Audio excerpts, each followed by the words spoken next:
네, 안녕하십니까, 강조혁입니다. 오늘 방송 시장 한번 보도록 하겠습니다. 7월 15일이네요. 자, 일단 우리 시장은 오늘도 약간 좀 변동성이 있는 그런 시장입니다. 단기적인 추세 부분이 어떻게 되려는 조금 봐야 될 것 같긴 한데, 어쨌든 지금 좀 조정을 받고 있는 부분은 일단 눌림이라고 생각을 하고 갑니다. 채팅창에 눌림이라고 한번 쳐주시고, 눌림이라고 생각을 하고 가도록 하겠습니다. 크게 무너지고 있는 그런 모습은 아닌데 겨우 버티고 있는 게 아닌가 뭐 이렇게 또 생각은 들고요. 어쨌든 지금 떨어지고 있는 부분이 이전에 조정받던 요 정도 조정, 이전에 조정받던 요런 조정이기를 기대를 한번 하고 있으니까 그렇게 끝이 날 수 있는지 한번 볼 수 있도록 하겠고요. 최근에 형성되어 있는 추세 부분을 일단 보면 여기 지금 올라오고 있는 저점이 있죠. 두 개를 연결하는 추세 아직까지는 이탈이 안 돼 있는 그런 상황이니까 참고하시기 바랍니다. 코스타 부분은 뭐 일단 반등에 나오고 있는 모습이긴 한데요. 반등이 나오면 당연히 단기적인 추세 부분을 돌려내는지를 봐야 되겠죠. 위에서 지금 60분 봉상으로 떨어지고 있는 추세는 굉장히 완만하게 지금 하나가 떨어지고 있고요. 기술적 반등이 이 추세에 대한 기술적 반등이 시작하는지에 대한 여부는 일단은 계속 반등은 시작한 걸로 일단은 보입니다. 코스닥 시장의 단기적인 저점 부분은 847 정도가 됩니다. 그래서 일단 847 부분이 이탈이 되는 그런 모습이 보이면 조금 시장이 조금 어려워질 수 있다라는 거 기억을 해두시면 좋을 것 같아요. 코스닥 단기 상승 추세의 저점은 847포인트입니다. 참고 일단 하시고 코스닥이 그래도 조금은 살아있는 그런 모습이라서 시장은 조금 다행이지 않나 뭐 이런 생각이 조금 드네요. 참고 일단 해두시면 좋을 것 같습니다.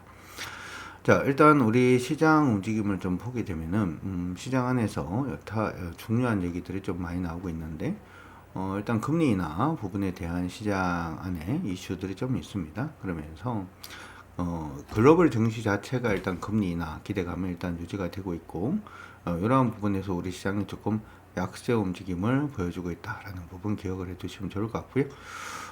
지금 이익 성장, 이익 부분에 의해 가지고 조금 관심을 가져봐야 되는 종목들 얘기가 나오고 있는데 KCC 오전에 일단 말씀해 드렸고요. HD 현대 한국조선해양 이건 지금 우리가 공략 중이고 아모레퍼시픽 같은 종목군들이 그들 종목군들 안에 포함된다 이렇게 얘기가 나오고 있는데 여러분들이 주식을 하실 때 내용만 가지고 주식을 하시는 건 아니다 이렇게 얘기를 했죠. 예를 들어서 아까 얘기를 했던 종목들 중에서 KCC 같은 경우에는 뭐 상승 추세 계속 타고 있습니다. 다시 눌림을 끝내고 위로 올라가고 있는 모습이기 때문에 보셔도 나쁠 것 같지는 않습니다. 장기적으로 상승으로 가고 있는 모습을 일단 보여주고 있고요. 요즘 시장이 등락이 좀 커서 그렇긴 한데 돌파는 요때 했죠. 지금 보면은 추세 돌파 부분을 한번 보게 되면 위에서 밑으로 빠지고 있는 부분에 추세 이렇게 잡혀 있고 오르다가 여기서 한번 멈췄고 돌파를 했기 때문에 저점 수준 유지가 될 겁니다. 이런 흐름을 보면 종목이 이제 한번 흐름을 잡고 나면 흐름이 깨지기 전까지는 버텨야 되나라는 생각이 들기도 해요. 지금 보시면은 타이밍 뜨고 난 다음에 다음날 바로 일단은 슈팅을 한번 하긴 했습니다만은 하루 이틀 3일 4일 5일 동안 눌림 주고 6일째 반등 7일째 상승 이전의 고점 부분을 이제 뛰어넘는 이런 모습이 보여서 일단은 저점 폭이 요즘 커서 조금 부담이긴 한데 그쵸? 그런 부분이 하나가 있고요. KCC는 그냥 보셔도 관계없고요. HD 한국조선해양도 뭐 지금 보시는 것처럼 상승 추세가 계속 유지가 되고 있는 그런 모습이 나타나고 있습니다. 그런데 종목들 중에서 무조건 이렇게 상승으로 가는 종목군들은 여러분들이 보셔도 좋을 것 같아요. 아모레퍼시픽 같은 경우에는 그런데 반면에 아모레퍼시픽은 지금 보시면 일봉상으로 하락으로 빠지고 있잖아요. 이거는 어떻게 보면 시장 안에서 이제 이 종목이 실적이 좋다라고 하는 부분에 대한 얘기들이 있음에도 불구하고 이게 반영이 안 되는 거다. 그럼 반영이 안 되는 건 미리 사야 될 것인가? 아니에요. 반영이 안 되는 종목들은 미리 사지 않는다. 그래서 지금 금리 인하 부분하고 실적 여러 가지 시즌 이제 또 돌입하는 부분이 일단 있다 보니까 거기에 대한 얘기들이 계속 나오고 있는데 뭐 그 부분에 대해서는 여러분들이 조금 구분을 하시는 게 필요해 보이고요. 두 번째 이슈로 본다면 트럼프 이슈가 한번 있었죠. 이번에 이제 도널드 트럼프 전 미국 대통령 피격 사건이 있었습니다. 그러면서 희한하게 이제 피격이 되면은 이제 당선 가능성이 높아진다 이런 얘기가 일단 있죠. 테슬라의 앨런 머스크 같은 경우에도 얘기가 나온 게 강인한 모습 보면 일단 트럼프를 지지한다. 뭐 그런 얘기들도 일단 있더라고요. 근데 트럼프 가능성이 높아지면 우리가 두 가지가 있죠. 아까 이제 금리 인하에 대해서 시장에서 계속 얘기를 합니다만은 트럼프가 당선이 되는 경우에는 일단 물가가 올라갈 가능성이 높다. 뭐 이런 얘기들도 일단 있고요. 두 번째는 트럼프 하면 생각이 나는 게 우리나라 방위비 내라고 하는 것들이나 혹은 나토가 일단은 방위 분담금을 하지 않으면 나토에선 포기한다. 뭐 러시아 편에 들을 수도 있다. 뭐 이런 이상한 얘기들도 많이 했습니다. 그러다 보니까 트럼프 대통령이 얘기가 나오면서 오늘 로템부터 시작해서 방산 관련된 종목이 일단은 좀 상승을 해주고 있는 모습입니다. 오전에 가장 먼저 움직인 거는 어떻게 보면 현대 로템이었던 것 같기는 합니다. 현대 로템이 먼저 움직임을 보여주기는 했는데 이 움직임 보여주고 난 다음에 지금 보니까 이전에 고점 근처죠. 그러니까 항상 이제 내용이 나와서 이 종목을 한번 공략을 해볼까? 라고 생각을 할 때는 저항을 기속 분석을 반드시 한번 해주시는 게 중요하다 이렇게 말씀을 해드렸고요. 오전에 이제 개별로 이제 여러분들이 한번 하신다면은 현대 로템도 나빠 보이지는 않습니다라고 말씀을 해드렸어요. 근데 이게 여러분들이 이제 분석을 할 때 무조건 올라가는 게 좋은 게 아니고 로템 같은 경우에 지금 약간 좀 확장으로 가고 있다라는 얘기를 오전에 해드렸는데 확장으로 가고 있다는 얘기는 여기 고점하고 여기 고점을 봤을 때 고점이 계속해서 높아지는 거죠. 얘는 이제 저점 수준은 완전히 낮아진 건 아닌데 고점이 계속 좀 높아지는 모습이 일단 보여서 여기 이제 오전에 상승할 때 그 부분을 일단 기억을 해야 된다라고 말씀해 드렸었는데 일단은 고점 부분에서 정확하게 부딪히고 밀리고 있는 모습입니다. 어제도 뭐 하신 분들은 안전마진 충분히 챙기시지 않았을까 이렇게 생각은 드니까 참고하시기 바랍니다. 따라서 시장에 뉴스가 있으면 그 뉴스 중에서 가장 많이 오를 종목들을 찾는 것도 하나의 방법인데 리스크가 작은 종목들 중심으로 해서 보시는 것도 나쁘지 않아 보입니다. 자, 나머지 종목군들 한번 보도록 하죠. 일단 하나시스템은 여러분들이 저는 크게 나빠 보이지는 않습니다. 이거는 고점 부분이 올라가고 저점이 올라가고 있는 모습 중에서 최근에 이제 저항 부분에 2만원에 찾고 있는 건 맞아요. 그래서 2만원 돌파 부분이 일단은 필요합니다만은 2만원이 지금 보시면 쉽지가 않죠. 이전에 계속해 좀 저항을 받던 부분이었는데 한번 돌파를 하고 난 다음에 깨졌습니다. 그쵸? 깨지고 난 다음에 깨지는 부분의 추세를 지금 돌려내려고 하는 모습이라서 차라리 이쪽은 가능성이 좀 있지 않을까 싶습니다. 하나 시스템 같은 경우에는 19,730원 19,730원 가격권이 돌파를 하면 그때부터 시작을 해서 강세로 전환될 가능성이 일단 높아 보이니까 뭐 가지고 계신 분들은 그냥 들고 계셔도 일단 좋을 것 같고요. 오늘이 저항선에 부딪힌 첫봉이라고 보셔도 좋을 것 같습니다. 최종 이탈가는 이 종목은 17,960원 정도가 되니까 기억해 두시면 좋을 것 같고요. 하나에어로스페이스도 오늘 강세 보이다가 조금 밀렸는데 계속 그냥 홀딩으로 가시면 될 것 같습니다. 원래 요거는 트럼프 피격 얘기가 나오기 전에도 이렇게 보시면은 변동성 큰 봉이 이렇게 뜨죠. 그럼 보통은 요 변동성이 큰 봉 안에서 주가가 움직이는 경향이 있다 이렇게 말씀해 드렸고 다음 날부터 시작해서 지금 계속 거기 안에 움직이고 있는 중이기 때문에 이번 트럼프 리스크가 있었음에도 불구하고 뭐 흐름 자체는 크게 바뀌지 않는 그런 모습입니다. 단지 이번에 트럼프 피스 같은 정치적인 이벤트가 단기적으로 뭐 소진될 것이다 뭐 이런 얘기들도 있으니까 참고해 두시면 좋을 것 같고요. 김주환 키움증권 연구원이 중장기적으로는 트럼프 이슈에 따른 증시 노이즈의 정상화 부분이 될 가능성이 높고 실적 시즌을 지나면서 뭐 AI, 반도체, 자동차, 조선 등의 기존 주도 업종 상승이 좀 재개될 가능성이 높지 않을까 이렇게 얘기를 하고 있는 그런 상태니까 참고를 해두시면 좋을 것 같고 이경민 대신증권 리서치 부장의 경우에는 트럼프가 지던 상황이 아니고 1차 대선 토론 이후 트럼프가 지속적으로 승리한다 뭐 이런 얘기들이 계속 나왔기 때문에 증시에 이런 뉴스들이 증시에 미치는 영향은 좀 더 제한적이다 뭐 그런 얘기들도 일단 있으니까 참고해 두시면 좋을 것 같습니다. 뭐 그런 부분 외에 한양증권 오전부터 시작해서 굉장히 좀 강세 움직임을 보였죠. 한양증권이 매물로 나온다 뭐 그런 얘기 일단 있었고요. 하나솔루션이 최대 7천억 규모의 연구체 발행 부분에 대한 얘기들도 사실 있었습니다. 오늘 사실 개인적으로는 최근에 이제 금리 인하 관련된 부분에 종목군들 얘기가 나오면서 첫 번째 건설주들 얘기가 많이 나왔죠. 오늘 GS건설이라든지 하는 종목군들이 뭐 강세다. 6%뭐 강세 움직임을 보여주고 있는 건 또 사실이고요. 강세 움직임을 보여주고 있다. 그러면서 금리가 내려가기 시작을 하면 아파트 경기가 살아날 가능성이 높고, 아파트 가격이 살아나기 시작을 하면은 뭐 부동산도 좋아질 가능성이 높다. 뭐 그런 식으로 얘기들이 지금 나오고 있는 걸로 보입니다.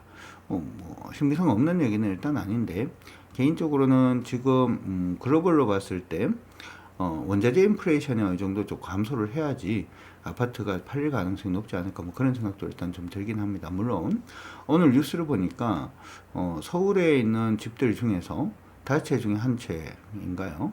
15억을 다 넘었다, 뭐 이런 얘기를 하더라고요. 그래서 아파트 가격이 다시금 불붙을 수 있을지에 대해서는 한번 또 봐야 될 것 같습니다. 그러면서 GS건설 오늘 반등을 좀 해주고 있는 모습이고요. HD 현대인프라코도 오늘은 9%대 일단은 강세 움직임을 좀 보여주고 있는 모습도 나타나고 있고, HD 현대 건설기계 같은 경우에도 9%대, 둘 다 이제 9%대 강세 움직임 보여주고 있습니다. 물론 여기 이제 건설 경기 자체가 좀 좋아서 그렇다, 이렇게도 봐줄 수는 있을 것 같고요. 아니면은 최근 들어서 그 기상이변 자체가 굉장히 심하죠. 홍수가 난다든지 아니면은 바람이 분다든지 뭐 여러 부분으로 인해서 주택이 많이 소실이 되기 시작을 했습니다. 주택 소실이 일어나면 이 주택 소실이 일어났던 부분에서 언제까지 사람들이 체육관에서 잘 수는 없잖아요. 그렇기 때문에 다시금 또 집도 지어야 되고 하다 보면 건설기계도 또 필요하고, 이러한 부분이 단순히 우리나라 문제뿐만 아니라 글로벌로 이루어지고 있다는 점을 생각을 해본다면, 저는 수혜에 관련된 수혜주로도 충분히 봐줄 수 있는 그런 부분이 아닌가, 이렇게도 생각이 듭니다. 그래서 건설기에 관련된 종목군들도 일단 보시고요. 수혜라고 한다면은 이번에 하나솔루션이 이번에 연구체 발행 부분에 대한 얘기는 일단 있었습니다만은 이 부분도 저는 의미가 있다라고 생각을 합니다. 수혜라고 한다면은 보통은 뭐라고 할까요? 이제 전기가 끊어지고 좀 뉴스를 보니까 전기가 끊어져서 너무 힘들다. 그쵸? 요즘 같은 무더위에 이게 에어컨 없이 버틴다는 것 자체가 굉장히 좀 힘든 그런 상황일 수도 있을 것 같습니다. 그래서 제가 여기에 연구체 발행 부분이 있음에도 불구하고 같이 좀 움직이고 있는 부분은 사실은 이게 단순히 이제 건설 경기가 살아난다라는 부분보다는 1차적으로는 수혜 복구라든지 하는 부분에서 수혜 볼 수 있는 종목군들이 먼저 좀 움직이는 게 아닌가, 이렇게 생각도 좀 드니까 참고하시면 좋을 것 같고요. 태양광 같은 경우에는 지금 이건 사실은 이제 미국이나 유럽 쪽에 일단 국한된 얘기일 수도 있습니다만, 전기가 그 허리케인이 벌어지고 수해가 막 일어나고 했는데 옆집까지 딱 잠기고 우리 집은 안 잠긴 거예요. 그러면은 우리 집은 괜찮냐? 아니죠. 전신주가 무너지고 하는 순간 집에 전기가 안 들어오기 시작을 합니다. 이때 이 부분을 이제 커버를 가장 쉽게 할 수 있는 부분이 바로 태양광이겠죠. 그런 부분들 때문에 글로벌로 봤을 때 보통은 이제 여름이라든지 가을, 그러니까 산불이 많이 나는 가을 같은 경우에는 태양광 성수기가 아닌가, 개인적으로 그렇게 생각을 합니다. 따라서 요들 종목군들에 대해서 여러분들 한번 관심을 가져두는 것도 나쁘지 않다, 이렇게 생각은 드니까 참고하시기 바랍니다. 그 외에 오늘 시장은 사실 그렇게 막 재미가 있는 그런 시장은 아닌 것 같아요. 삼성전자 여전히 좀 강세 움직임은 보여주고 있는데 이틀 정도 쉬었다 오늘 다시 강세죠. 근데 개인적으로 뭐 삼성전자야 뭐 이번엔 10만전자까지는 저는 일단은 보고 있는 중입니다. 예전에도 말씀해 드렸고 그거는 변함이 없고요. 삼성전자가 이전에 많이 밀렸다라고 얘기가 나올 때도 사실은 알고 보면 놀림목이다 뭐 이런 말씀을 계속 해드렸죠. 그건 변함이 없으니까 참고 일단 해두시면 좋을 것 같습니다. 그 외에는 뭐 시프트업 좀 반등을 해주고 있는데 됐고요. 현대로템은 아까 이제 좀 언급을 해드렸고, LS 일렉트릭은 패턴으로 가고 있으니까 그렇게 참고해 두시면 좋을 것 같습니다. 그 외에는 특별하게 강세 보이는 종목군들, 특징의 종목군들은 안 보이고 있다라는 거. 두 번째로 코스닥 같은 경우에는 에코프로 BM 쪽으로 지금 기관들의 매수가 많이 유입은 되고 있지만 아직까지 흐름을 못 잡고 있는 모습이고요. 2차전지 관련된 종목군들 반등은 좀 나오고 있습니다. 에코프로 BM은 반등이 조금 약하고 차라리 에코프로는 좀 반등이 강한 그런 모습이 아닌가 싶고요. 이번 주도 어떻게 보면 우리가 이제 바이오 관련된 종목군들이 조금 더 강세를 보일 수 있는 한 주가 되지 않을까. 그러니까 제가 주간파 데이트에서 얘기를 했던 부분은 이번 주에 이제 그 뉴스들 자체가 이번 주 하반기에 몰려 있기보다는 상반기에 좀 많이 몰려 있어요. 그래서 상반기 부분의 변동성이 좀 커지고 그런 부분을 피해가 나갈 수 있는 게 이제 바이오가 아닌가, 이렇게 말씀해 드렸는데, 오늘 알테오젠 같은 경우에는 2% 정도 강세를 보여주고 있어요. 근데 2% 강세가 아니고 주가 많이 오르고 난 다음에 옆으로 가고 있는 거 보이시죠? 일반적으로 이러한 형태 자체는 주가가 위쪽을 박스권 상단을 돌파하게 되면 한 번 더 슈팅도 가능이 될 수도 있습니다. 그래서 뭐 관심을 가지시고 봐주시는 거 나쁘지 않다 이렇게 생각이 들고요. ABL 바이오도 오늘 다시금 반등해주고 있는 모습이 나타나고 있습니다. 미용 관련된 종목군들도 여전히 뭐 시장 안에서 완전히 뭐 도태되지는 않았어요. 파마 리서치가 한 2.2%대 강세 움직임 보여주고 있고요. 동국제약은 오늘 2.4% 정도 강세 움직임 보여주고 있습니다. 개인적으로 동국제약은 여러분들 조금 장기적으로 조금 모아가셔도 전 나쁘지 않다 이렇게 생각을 하고요. 단지 이제 모아가는 거는 뭐가 문제가 되냐 하면 언제 오를지 모르죠. 그죠? 그래서 적절하게 추세 보고 하시는 것도 좋고요. 추세를 못 보시는 분들도 계속 관심을 가져두시면 좋을 것 같습니다. 자, 이렇게 해서 일단 시장 정리는 일단 마무리를 하도록 하죠. 여러분들 모두 화이팅 하시고, 오늘도 유튜브 구독 안 하신 분들은 유튜브 구독 부탁드리면서, 구독은 사랑입니다. 그렇죠? 화이팅 해주시기 바랍니다.